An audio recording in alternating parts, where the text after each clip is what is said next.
Hi everyone, welcome to the Quipster Film Review Podcast. My name is Vince Leo. I am a film critic for the website quipster.net. Check out all of my 3,800 plus film reviews in written form at that website, quipster.net, quipster.net. Today I'm going to be looking at Love and Friendship. It's the latest film from Whit Stillman. It is an adaptation of a novella by Jane Austen called Lady Susan. It's a PG-rated film because of some thematic elements, and it runs an hour and 32 minutes. It's a comedy with a little bit of dramatic and romance elements as well. The star is Kate Beckinsale, with supporting roles going to Xavier Samuel, Morfydd Clark, Tom Bennett, Chloe Sevigny, Emma Greenwell, and Stephen Fry. Love and Friendship is set in the late 18th century in England. Kate Beckinsale stars, playing recently widowed and unquestionably unwealthy Lady Susan Vernon. Lady Susan is visiting, or more accurately, mooching off of her brother-in-law Charles and his wife Catherine. She has eyes to use her prodigious skills in flirtation on Catherine's handsome younger brother Reginald.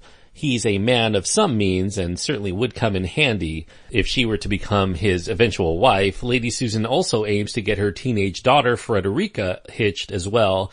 She sets her sights on Sir James Martin, who is a man of great wealth, albeit without a lick of intelligence. He's called a bit of a rattle in this film, which is definitely meant to be an insult, but he does take a liking to the young girl enough to continue to pursue her despite her reticence at his so-called silliness. Difficulties do abound. Lady Susan does have a few entanglements of her own in the form of Lord Manwaring, who is married to another woman, and yet she seems to find a way to get closer to him. And a few others near the situation have their suspicions that Susan's intentions are less than honorable all around. She does have a bit of a reputation, even though her crafty and manipulative ways keep her from being pinned down for sure most of the time. Whit Stillman here is directing his first screen adaptation, and for his first ever non-original work, he's decided to adapt Jane Austen's little-read, comparatively posthumously published epistolary novella called Lady Susan. This was an unfinished early work that involved letters that were sent back and forth between Lady Susan and her confidant from America, Alicia Johnson, who's played by Chloe Sevigny in this film. This one's been punched up to form, complete with all of the witty banter and the eccentric character touches you'd expect from any Whitman work, even ones set in the modern day, which most of his films are. Last Days of Disco was kind of a period piece. It went back just a few decades, though. Some of that Whitman charm amid the bourgeois class comes into play right from his opening roll call introductions. This device frames each character for a few seconds in circle vignettes that also say a few words about their names, their relations to each other, and a touch of their personality as presented within Austen's novella. Though these touches didn't always help me keep the sizable cast completely straight within the course of the film, I do think that it's important because it does set the tone early as to the old-fashioned nature of this film and the fact that it's a little bit comical in terms of the way that Whitman is presenting it. It does borrow some elements here of whether it's the silent era of film or maybe even classic old Hollywood, and a touch of the theater as well. And that takes you back as far as possible to the time of Jane Austen as we can within the world of cinema. So that old-fashioned style certainly does fit the nature of the story.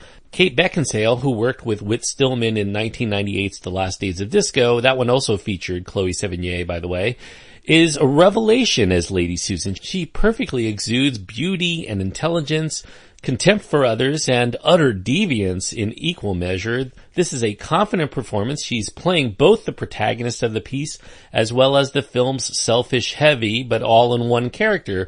It's perfectly crafted for an actress of her skills. Whitman, having worked with her before, knows her very well and knows that she fits this part like hand in glove. Even if we're not always sure at times what Lady Susan's ultimate game plan is, or if we're supposed to sympathize with either her or those she's taking advantage of, it's always fun to watch her character as she wriggles in and out of seemingly any situation that's presented for her, and does it with wit and flair to spare. Though Beckinsale deserves the accolades for the film, she's not the only scene stealer. Tom Bennett's portrayal of the delightfully daft Sir James Martin will likely make you sad whenever he's off the screen for any scene following his initial introduction about a third of the way into the film.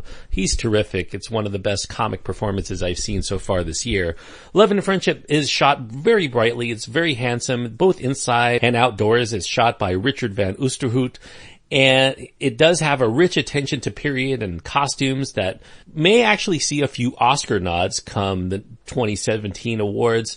Though I do hope that its May release in the United States won't mean that it's going to be forgotten come ballot time at the end of the year. Those who dislike period pieces, particularly ones where most of the action occurs through dialogue, inflections, and the subtlest traces in body language that necessitate absolute attention to follow the plot, if that's not your thing, you may find the film difficult to stay engaged by once you start to lose track of who is doing what to whom and for what reason.